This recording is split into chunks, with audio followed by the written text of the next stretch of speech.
नमस्कार शेतकरी मित्रांनो, तुम्ही ऐकत आहात कृषी क्रांती बाजारभाव पॉडकास्ट आणि मी मुक्ता तुमच्यासोबत आहे आजच्या बाजाराच्या महत्त्वाच्या अपडेटसह. आजच्या पॉडकास्टमध्ये आपण पाहणार आहोत कांदा, सोयाबीन, कापूस आणि गवार या 4 प्रमुख शेतमालांचे 22 डिसेंबर 2025चे ताजे बाजारभाव. सर्वप्रथम पाहूया कांदा बाजार. आज महाराष्ट्रातील कांदा बाजारात मिश्र परिस्थिती पाहायला मिळाली. काही बाजार समित्यांमध्ये कांद्याची आवक जास्त झाल्यामुळे दरांवर दबाव दिसून आला. मात्र लाल आणि पोळ कांद्याला काही ठिकाणी समाधानकारक दर मिळाले. मुंबई कांदा बटाटा मार्केटमध्ये सरासरी दर सुमारे 1700 रुपये राहिला.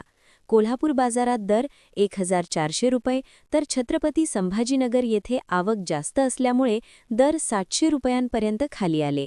लाल कांद्याला लासलगाव विंचूर 1650 रुपये, देवळा 1780 रुपये, तर पोळ कांद्याला पिंपळगाव बसवंत बाजारात सरासरी 1750 रुपये दर मिळाला.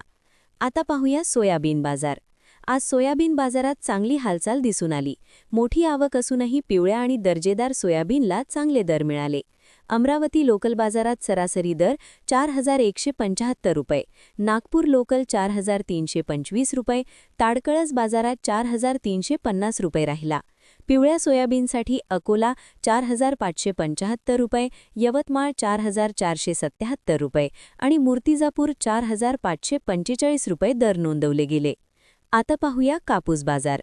विदर्भ आणि मराठवाड्यातील कापूस बाजारात आजही स्थिर ते मजबूत दर पाहायला मिळाले.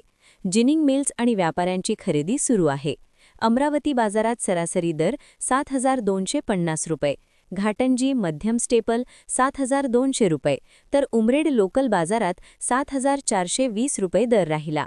राज्यात वणी, हिंगणघाट आणि अकोला हे बाजार सध्या उच्च दर देणारे ठरत आहेत, जिथे दर 7800 रुपये ते 7060 रुपयांपर्यंत आहेत.